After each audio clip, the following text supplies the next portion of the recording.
Good afternoon and welcome to today's OR Today webinar, Zero Formalin Exposure, Specimen Management, a Better Way.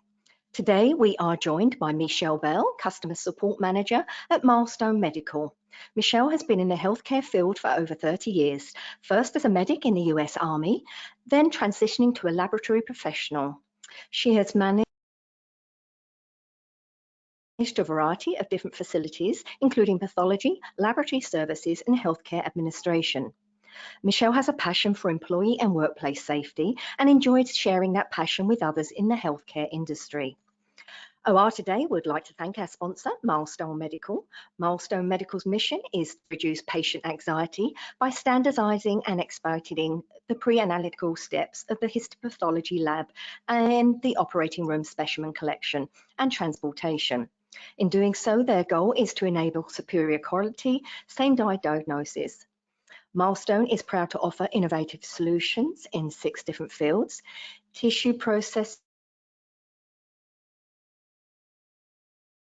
specimen handling, frozen sections, cytology, macrodigital, and reagents. So for more information, please visit milestonemedical.com. Today's webinar is eligible for 1 continuing education hour from the California Board of Registered Nurses, and you can obtain your certificate by completing the post-webinar survey, which will be emailed 1 hour after the completion of today's webinar. You must complete the survey to receive your 1 CE certificate, and you can download the certificate directly from your computer once the survey is submitted. If you have any questions, you can reach us at webinar@mdpublishing.com. Just a quick reminder that if you've missed any of our past OR Today webinars, you're still able to view them on our website, ortodaywebinars.live. And I just want to tell you about the OR Today is Please Stop Connect, which will take place October the 25th and 26th at the Omni New Haven Hotel at Yale in New Haven, Connecticut. If you'd like the opportunity to be a presenter, please see the flyer in the handout section or visit periopconnect.com for more details. Now let's kick off today's webinar by giving away one of our OR Today live lunch bags to the attendee that can tell me the answer to the following trivia question. Last Saturday saw the start of the Chinese New Year celebrations. Which animal represents 2024's Chinese New Year? Answer now using the questions feature on your dashboard, and I'll reveal the answer at the end of the webinar. We'll have a live Q&A at the end of today's presentation, so please submit your questions anytime you feature on your webinar dashboard. As I mentioned earlier, our presenter today is Michelle Bell. So Michelle, you may begin whenever you're ready. Hello, and thank you for the wonderful introduction. Today we're actually going to talk about formalin and handling of formalin, handling of specimens, and how that relates to your safety in the OR. So let's get started. So let's go over our learning objectives for today. First, we're going to discuss why proper specimen management is important in the perioperative environment. And this is just going over tips or information that you guys are all aware of, but just kind of bringing it to the forefront. Then we're going to discuss the risks associated with formaldehyde exposure. And when we say formaldehyde, that is a component of formalin. So if you hear me talk about exposure to formalin or formaldehyde, those are synonymous terms. We're going to review the principles of formaldehyde safety in the perioperative environment. We're going to discuss the regulations, standards, and guidelines related to limiting that formaldehyde exposure. And then we're going to identify best practices for personnel safety and reducing the risk of formalin exposure.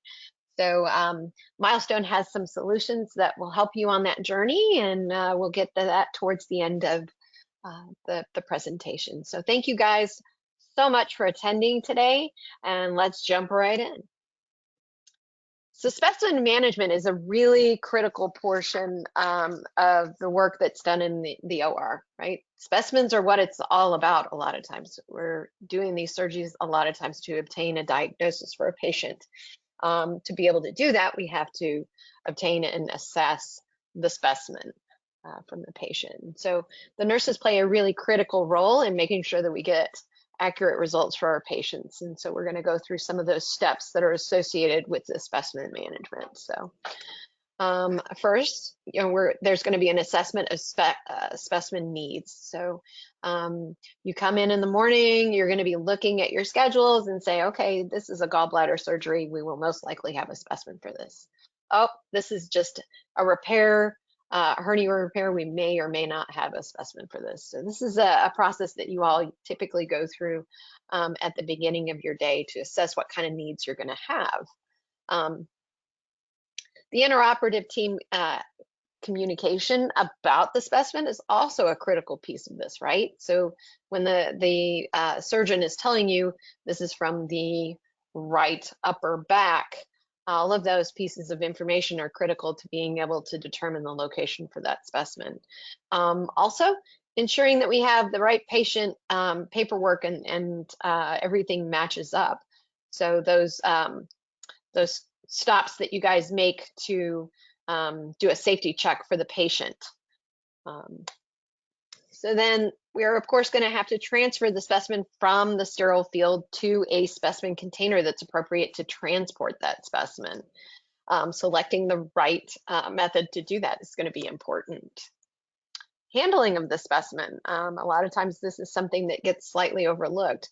Certain tissues are really delicate, and so it's important not to smash or crush them. In addition, you always want to make sure that if you're obtaining a specimen that's going to be used for additional testing in microbiology or any of the other fields where it requires a sterile specimen, that specimen handling becomes that much more critical. Specimen containment, the container, placing the specimen in the container from the sterile field. Specimen requisition and labeling, always critical to make sure everything is matching up. The patient on the table matches the label on the requisition, which matches the label on the specimen container. Specimen preservation. This is a critical piece to downstream testing. We always want to make sure that we're handling that specimen and preserving that specimen in a way that is going to enable that downstream testing. Different fixatives for different types of testing can be required, so it's always important to refer to that when you're actually doing any kind of pathology testing. Specimen transport and storage. So moving the specimen from the OR suite to the pathology laboratory in that process. And what does that look like? It's different for every facility. And then, of course, the disposal of the specimen and the preservatives is typically handled in the laboratory. So the life of a specimen is a very complicated, multifaceted life. It's an interdisciplinary approach that requires everyone on the team, from the surgeon to the nurse to the OR techs, all the way to your pathology department. Everyone has a role to play in this process. So we're going to have a poll question for you all right now. And while they're sending out the poll question, I just wanted to share that, having worked in pathology and in the healthcare field for many years, I've had exposure to both sides of this process. I've worked in the OR during my time in the military, but I've also worked quite a bit in the laboratory. And so I have a unique perspective on how this workflow can work really for you, and how we can help you with some of the issues that we run into when we're transitioning a specimen from the OR to the pathology lab. So take your time to take the poll question. Make sure you enter your answers, and then we'll share those answers with you.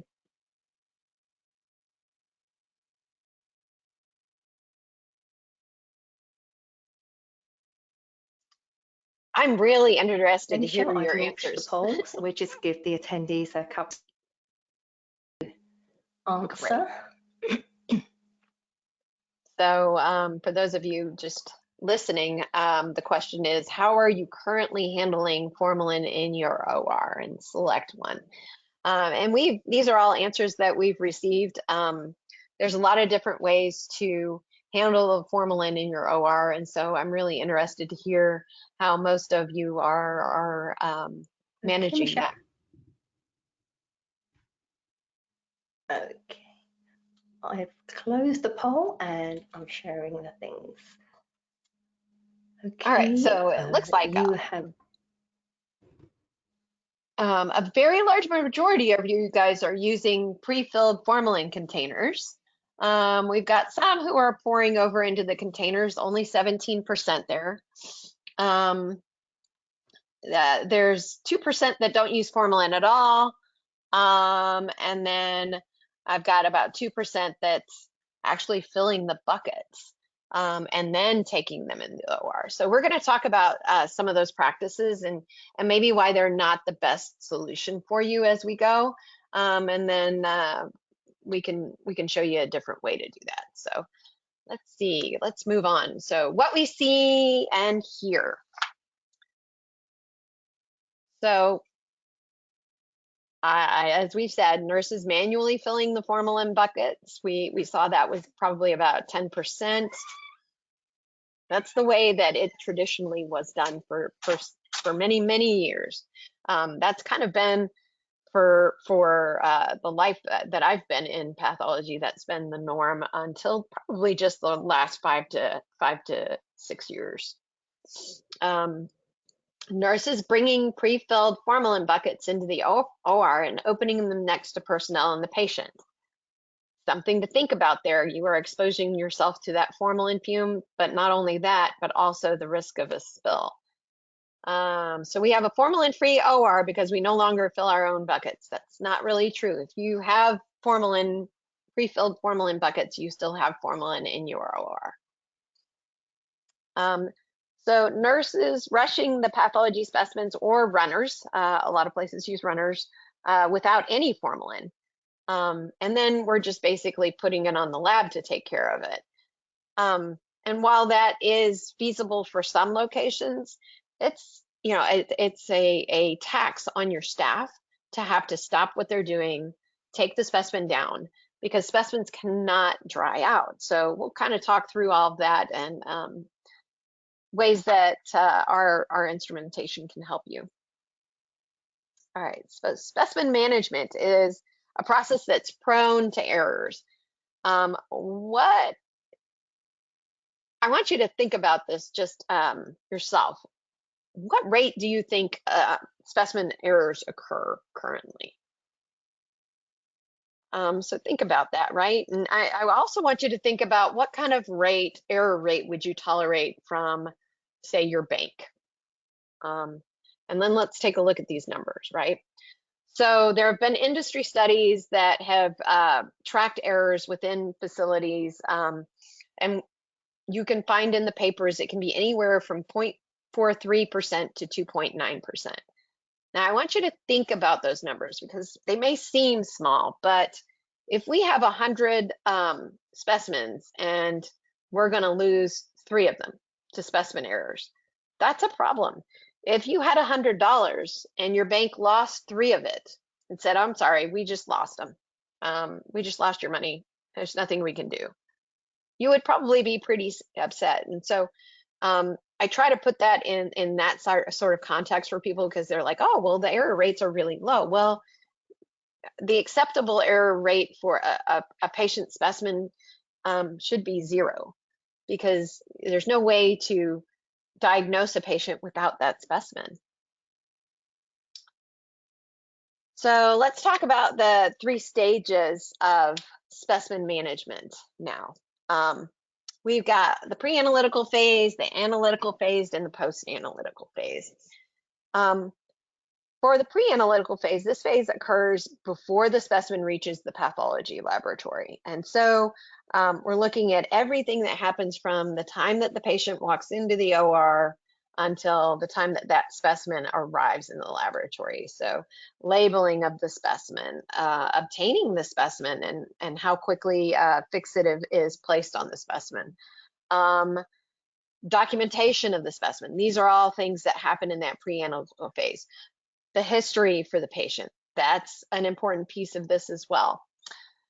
So in the analytical phase, we're talking about all of the processes that happen to that specimen in the pathology laboratory. So your laboratory technicians processing the specimens, the pathologist diagnosing the specimen, any downstream testing.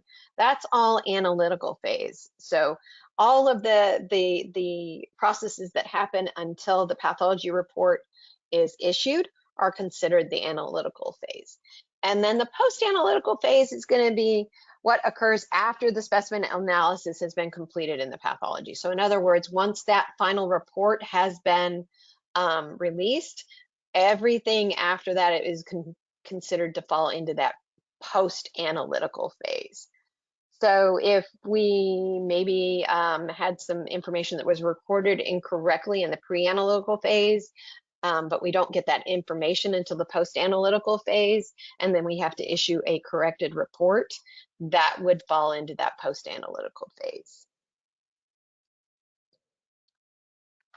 So the pre-analytical phase has the largest number of potential errors when we look at sources for error, because the obtaining of the specimen and the documenting of the specimen is where a majority of that information can result in errors. So we look at errors in the pathology request. If you have the wrong type of specimen listed on the pathology request, if you have the wrong patient history or an incomplete patient history on the request, those can be errors.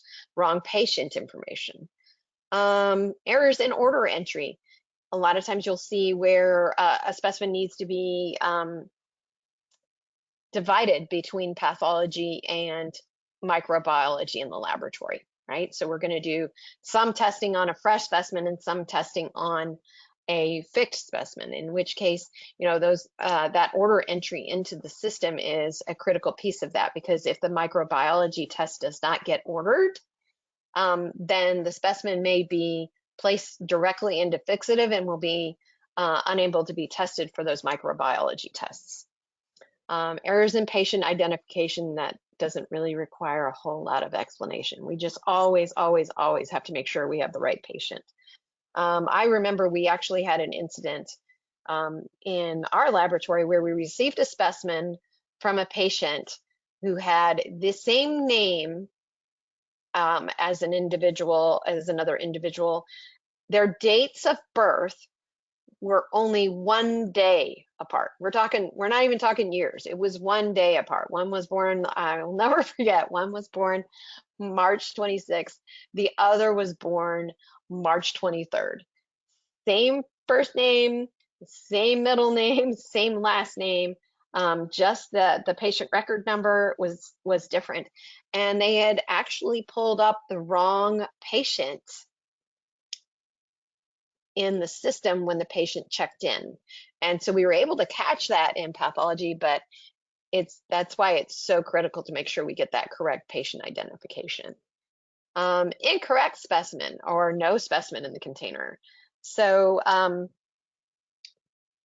you want to make sure that you're not mixing specimens in containers, or that you put a specimen into one container and then you go to put a specimen in a second container and accidentally put it in the first. Or there's times where we think we've obtained a specimen, and then once it's in the formalin, it kind of disintegrates because it's just debris, and that can result in a no specimen in the container. Incorrect collecting and handling methods. So when we talk about doing downstream testing, there's a lot of specifics that go into the handling of those specimens. So it's important to pay attention to what kind of testing is being requested. And if you're unsure of what the requirements might be for that testing, make sure you ask. Your laboratory can help you with any of those questions. Incorrect container or preservative. So for most routine pathology, you're going to place your specimens into formalin.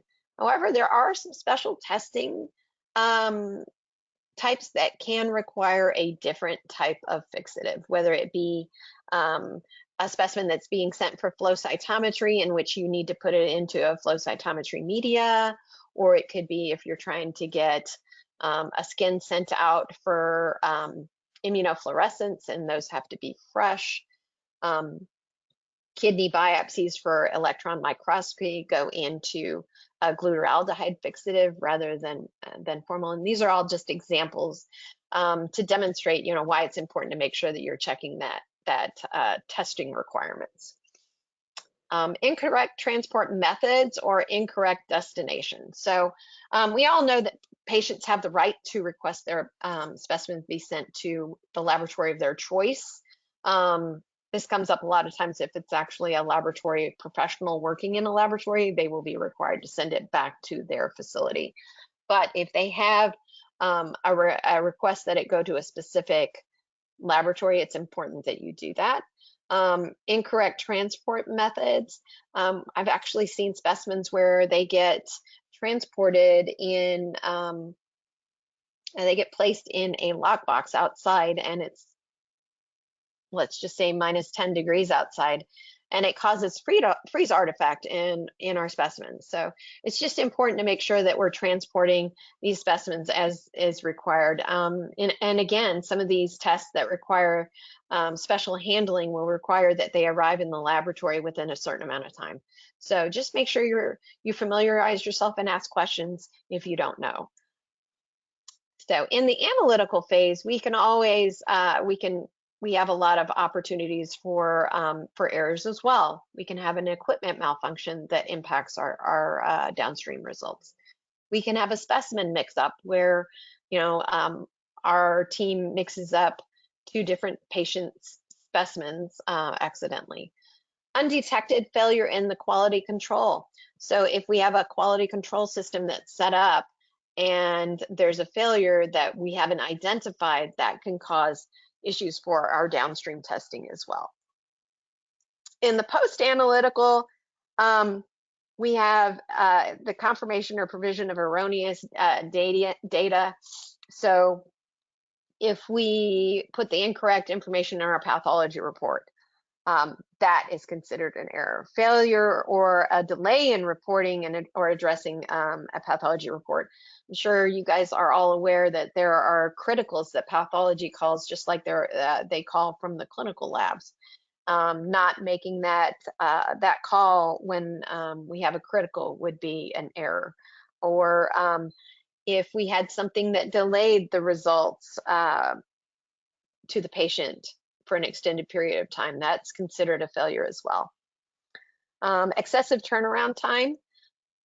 It's really stressful on patients to get their results, and so most laboratories have set a very high threshold for their turnaround time. They want to get the patient the results as quickly as possible. However, if there are things that cause excessive turnaround time from the laboratory perspective, that can be considered a failure. And then inaccurate data entry and transcription. Many of your pathologists will be using either a transcriptionist or a transcription system.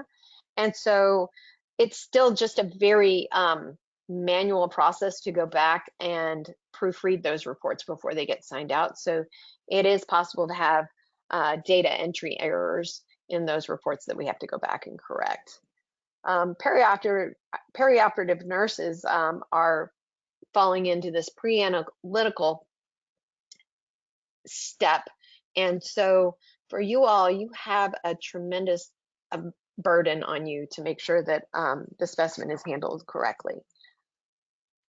And the laboratory values you, I can tell you that. I know as a laboratorian, the work that the nurses do to make sure that everything is correct was always very valued. So protecting specimen integrity. There are some steps that we can do to really help with maintaining the integrity of our specimens. So let's start. The first one is going to be minimizing specimen handling. And I know it sounds like a small thing, but each time that you handle a specimen in any way, there's a potential for you to either introduce a contaminant or to cause artifact within the architecture of the specimen. Before the specimen is fixed in protein or in formalin, the proteins are all open and they're not cross-linked. So once we actually start that preservation process, it starts to protect the specimen's integrity. But until we start that fixation process, you should always handle specimens with care. Protecting tissue from crushing or damage. So we want to make sure that we're not taking a hollow organ and then crushing it to fit it into a container that's too small for it, or placing specimens in a container and allowing them to dry out. And that's the next one, keeping the specimen moist. So this is a really critical piece, because as a specimen dehydrates and dries out, we are actually losing some of the bound water from that specimen, and it impacts how the cells appear to the pathologist. So it's important that specimens are kept moist and placed in fixative as quickly as possible. And then, of course, placing a specimen in a secure location. I worked at an endo center for a while, and we had the room set up. There was a counter in the corner, and there was a bin where we would put the specimens in the specimen bags, and we would put the bags in the bin. Well, right next to that counter was a garbage can, and it was an open garbage can. And it took us losing two different specimens, not losing, but dropping two specimens in the garbage and having to go back and find them before we realized that that's a really, really inopportune place for that trash can. So what we did, because there really wasn't another place to put it, we put a lid on the trash can, right? So finding places where you have opportunities for just controlling the situation and the environment, it's important. So let's talk about the difference between formaldehyde and formalin, because a lot of people don't quite understand it. Formaldehyde is actually a gas that is in solution. It's a 40% solution. So formalin, you will hear it referred to as 10% neutral buffered formalin. So 10% of the formalin solution is that 40% formaldehyde solution. And so, and we mix that formaldehyde solution with both methanol and water and buffers. We use pH buffers to make sure that the formalin maintains the proper pH. So that's how we get formalin. And formaldehyde is the carcinogen. And so the carcinogen is present in formalin. So let's talk about the risks associated with formaldehyde exposure. So there is a high risk of inhaling the vapors. And if you've ever accidentally inhaled those vapors, as I have, it can cause immediate coughing, respiratory issues almost immediately, burning, irritations to the eyes, nose, and throat. Formaldehyde in formalin can be absorbed through the skin. Overexposure causes immune responses in a lot of people, and they will become allergic to it completely. And that's the severe allergic response. So respiratory problems, and these can extend for a long time frame if it's a severe overexposure. We're talking, months. It is a class 1 known carcinogen, so not even suspected, but it is a known carcinogen, and so it is really important to protect ourselves from that. It can also cause fertility problems, and I can tell you from working in the laboratory for this many years, safety didn't used to be as prevalent as it is now, we're much safer in the laboratory and we do a much better job of managing this. But when I first started, I had several friends that went through miscarriages because, and we have no idea if it was associated with the formalin, but I can tell you that we were exposed to very high levels of formalin fumes. So formalin is here to stay. So we all know that engineering controls, the very best thing that you can do is to eliminate. But for the pathology lab, that's just not an option currently. We, as an industry, have been searching for years for a substitute for formalin, and we just are not finding anything that can be comparable to this date. So I really don't think that eliminating formalin completely from testing is going to be possible anytime soon. So if that's the case, what exactly are we going to do? How can we still keep our staff safe and yet still provide the best results and the best testing possible for our patients? So, you know, this is what we're looking at. We're looking to reduce the exposure of staff. That includes in the laboratory and in the OR. And I can tell you in the laboratory, we've implemented over the last 15, 20 years, there's been a huge move to implement really good ventilation systems that keep those fumes down. And I'll explain to you what drove that here in a few slides. So here's our hierarchy of controls. I'm sure you guys have all seen this. So at the very top, very most effective is going to be elimination. Just completely removing the hazard. So we're no longer using formalin at all in our facility. I don't know of anywhere doing that currently, but that would be what elimination would entail. So some of you that are now not having that you're taking the specimens fresh down to your pathology laboratory, you have used that elimination control in the OR, but recognize that it's still in the pathology laboratory. So there are still people being exposed to it. The least effective, of course, is going to be the PPE. There are masks that can be used that really control the fumes for you, but they're very uncomfortable. And the fit of those masks is incredibly important. If they don't fit properly, then they really aren't effective at all. So then we've got substitution. We don't have anything for substitution, so we'll skip down. Engineering controls. Now this is somewhere where we can help you.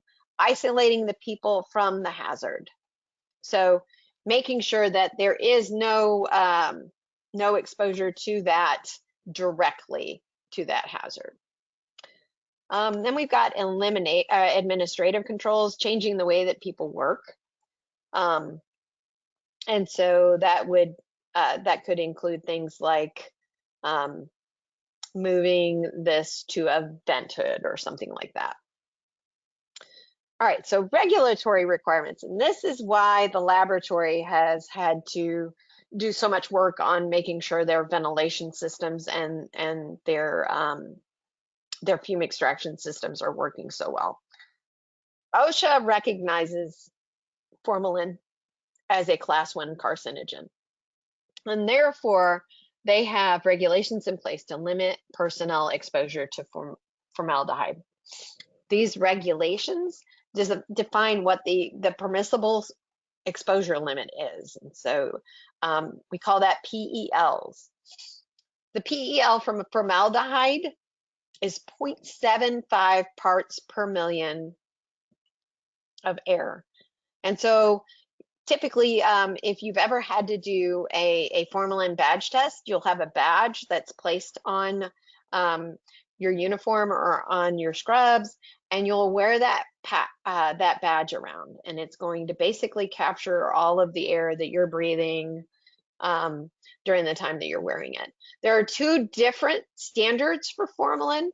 That's how critical they feel this is. So one is for an 8-hour period, but there's also a short-term exposure limit as well, because what they find is that these exposure incidents typically happen in short bursts, right?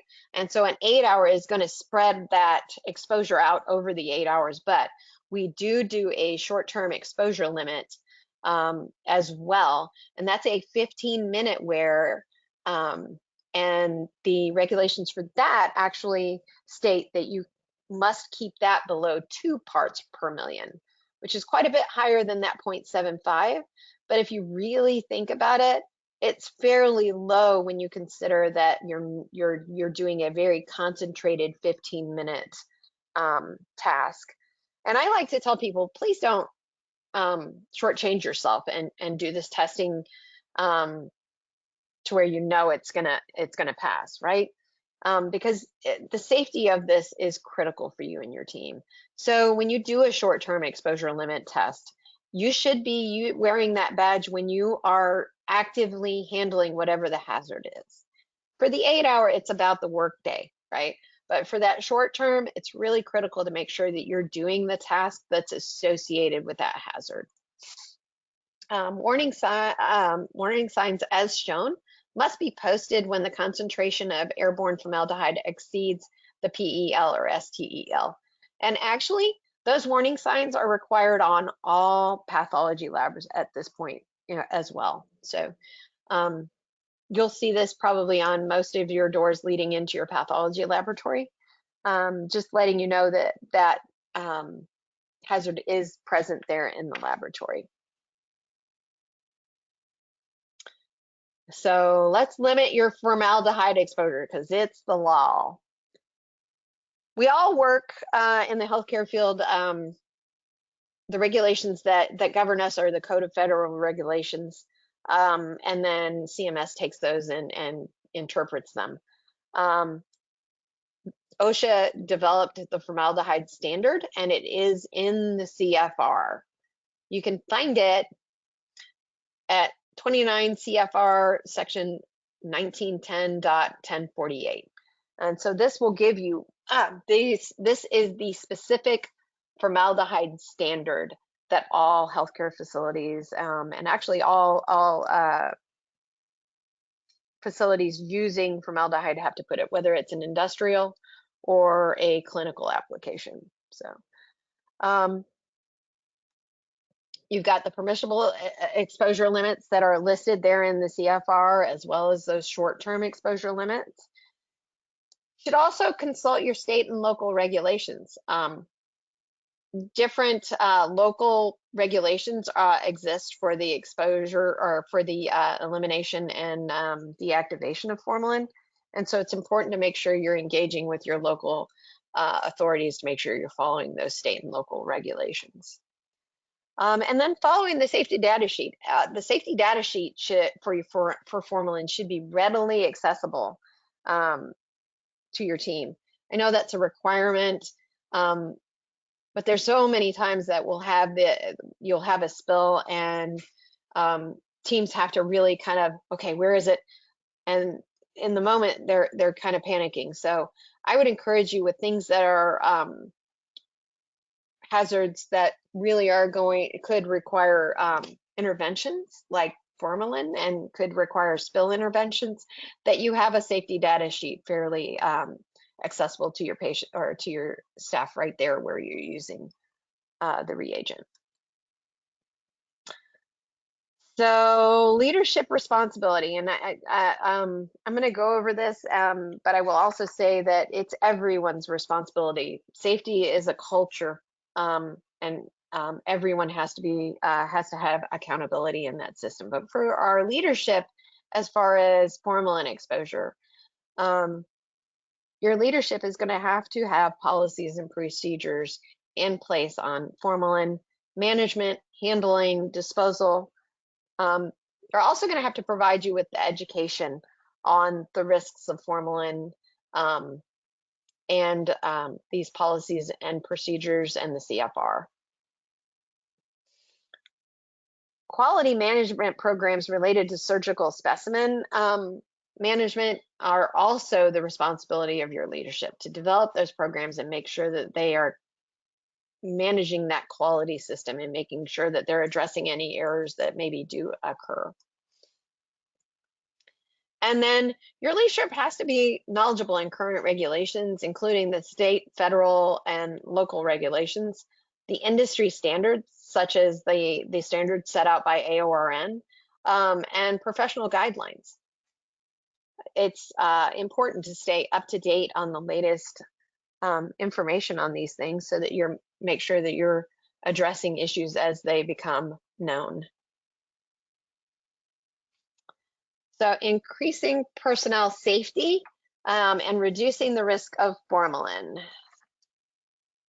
So in the next couple of slides, we're going to discuss some of the newer technologies that can reduce this risk of formalin exposure for your team. In this picture, you're going to see 3 of our solutions. First is the Seal Safe, the second is the Tissue Safe, and the third is the Ultra Safe.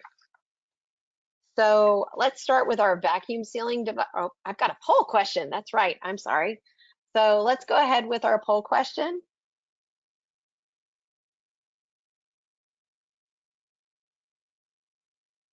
So have you ever heard of Milestone's Ultra Safe automatic formalin dispenser? Yes, no, or we have one. So if you go ahead and enter your answers for that, and then we'll go ahead and display the answers. So most of you have never heard of us. That's good. I'm really glad you're on here because I am really passionate about this product. And then we've got nobody has one, but we have looks like 10% of you, 19% of you have heard of us. So that's great.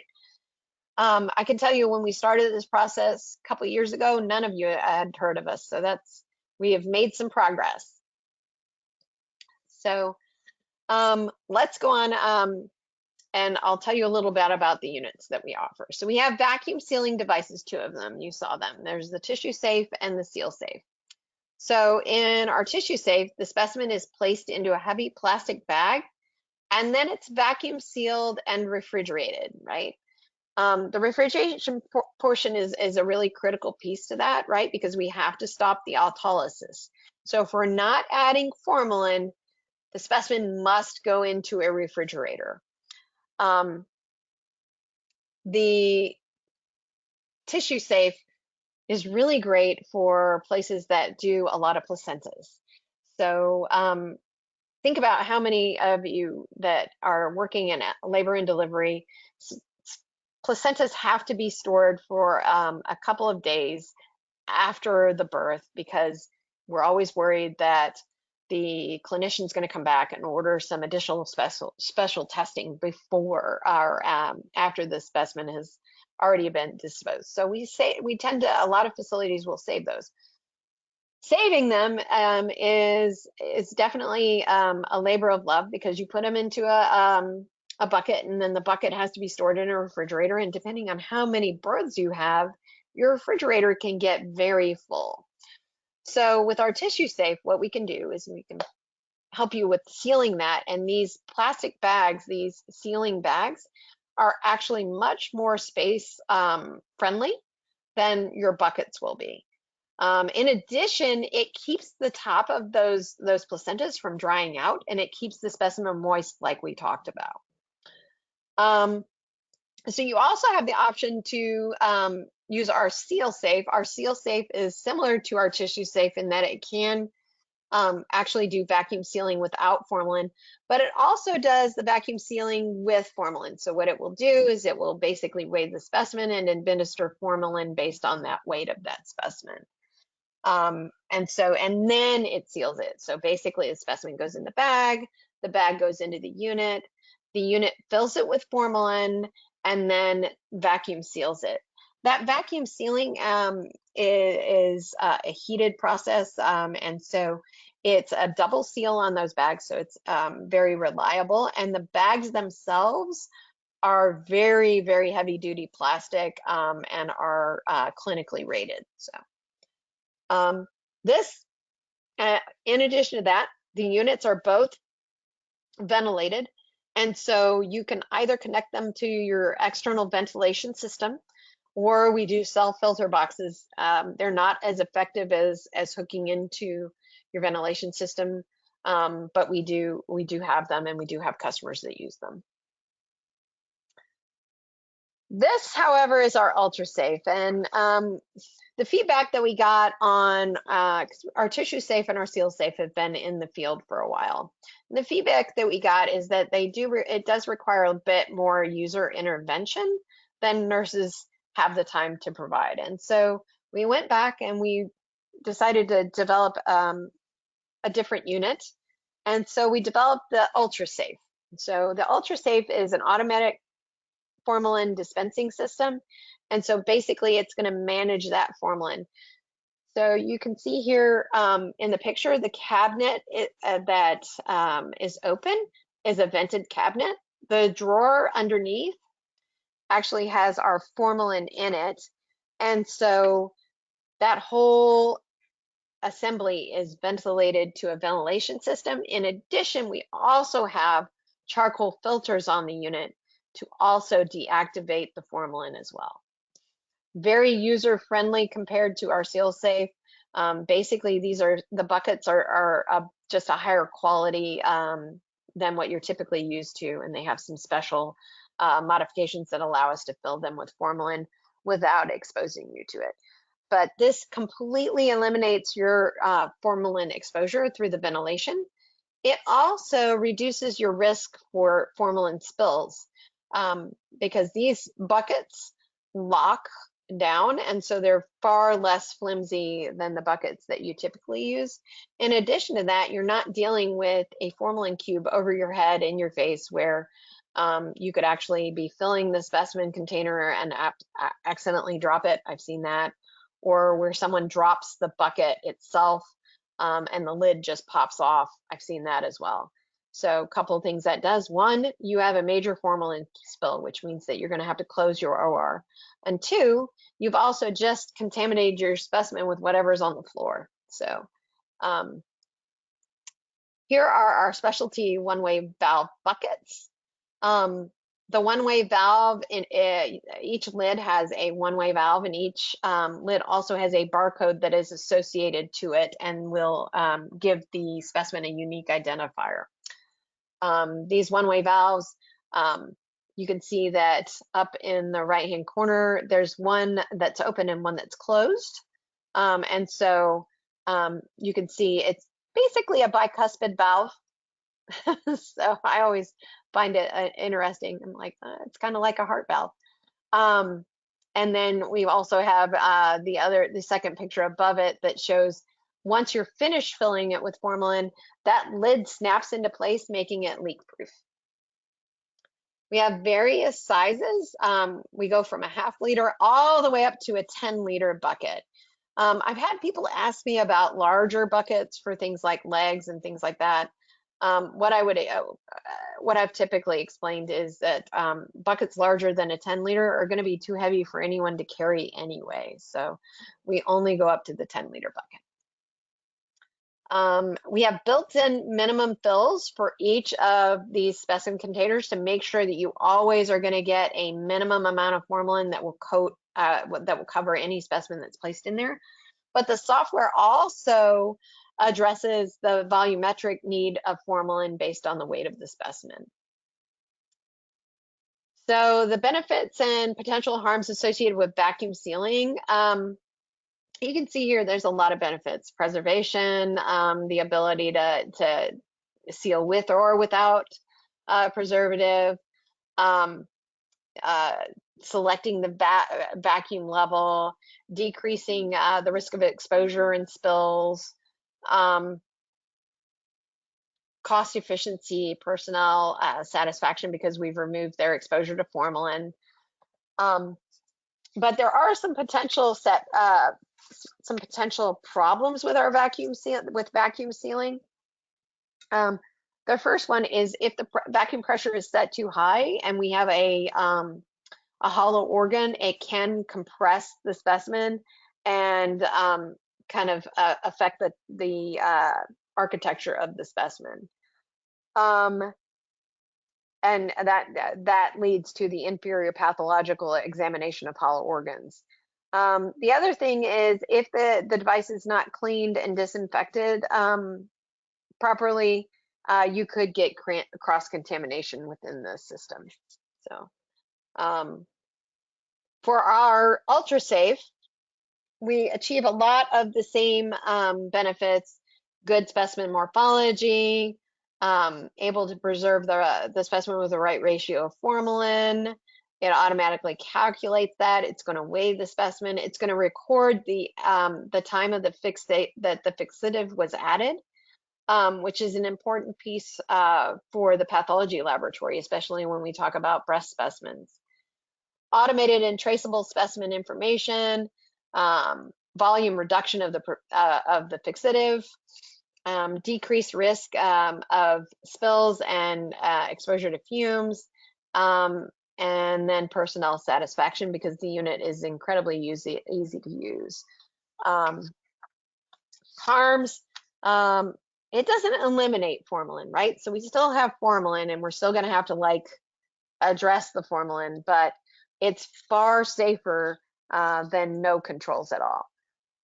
Cross-contamination if the device is not cleaned, disinfected properly.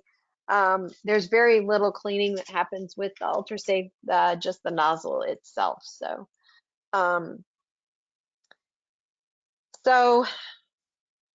key takeaways for everyone.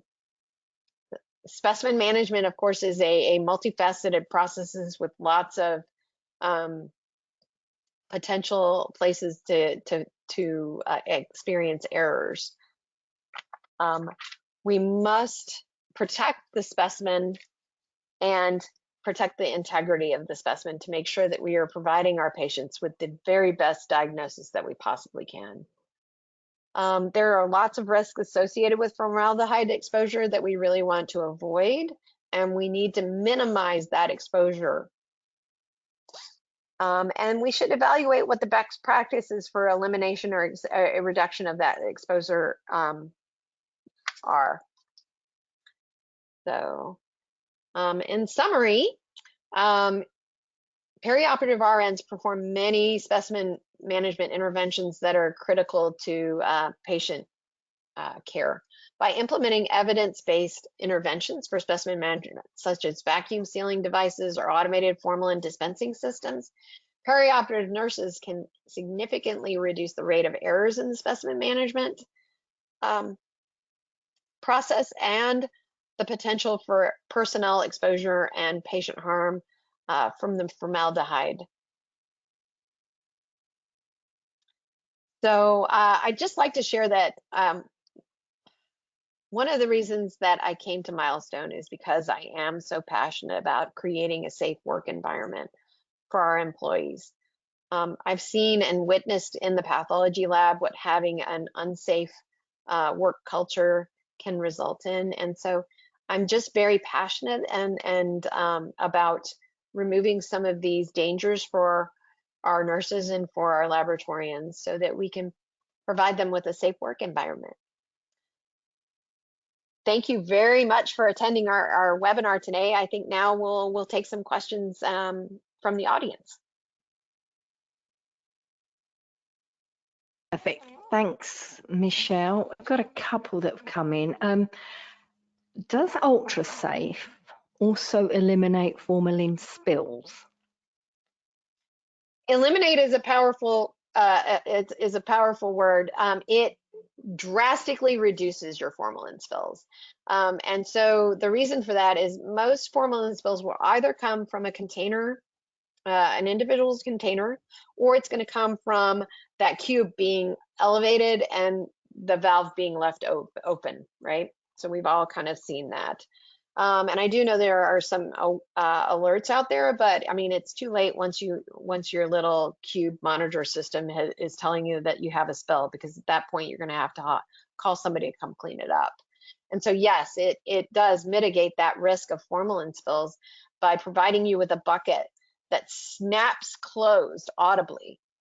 versus a bucket that you just kind of snap the lid on and hope that it's going to stay on.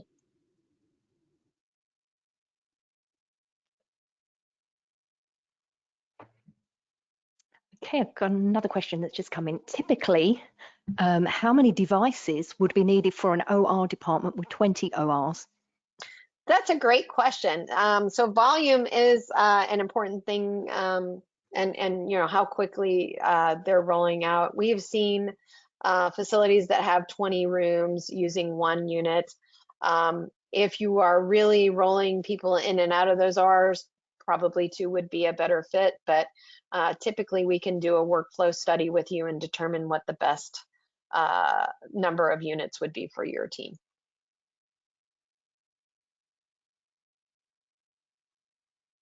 Okay, question here about your containers. Do you have anything that can be used on very small specimens? Your ones only seem to be very large. Yeah, so our half-liter is the smallest one, and actually it's probably a lot smaller than you think. So if you're doing, what I would say is if you're doing the little 40 ml containers where you're placing GI biopsies in those, there's not a lot of, I mean, that volume isn't even enough to be considered a hazardous spill. And so those 40 ml containers are not what we're really trying to replace for you. It's more of the 120 mLs and up. And you know, one of the things I wanted to mention is I saw that a lot of you are taking pre-filled containers directly into the OR, and I do understand, while I do understand that practice, I do caution you because there have been a lot of instances where those containers have been knocked off of tables, and then all of a sudden the entire OR staff has to be moved out of the room with the patient on the table because it's all of a sudden become a hazard for them. So. Okay, that's great. We are actually coming up to our hour. If you have any questions for Michelle, please feel free to contact her via the contact details on the last slide. But for your time today and for such an informative presentation, please visit Milestone Medical's website, milestonemedical.com, to learn more about the products they provide to the industry. As promised, the answer to today's trivia question is the dragon. So congratulations to our winner, Dorothy Connell. And just a quick reminder, you can obtain your CE certificate by completing the post-webinar survey, which will be emailed 1 hour after the completion of today's webinar. You must complete the survey to receive your certificate, and you'll be able to download the certificate directly from your computer once the survey is submitted. If you have any questions, you can reach us at webinar@mdpublishing.com. Please visit ortodaywebinars.live for more details of all our upcoming complimentary registration.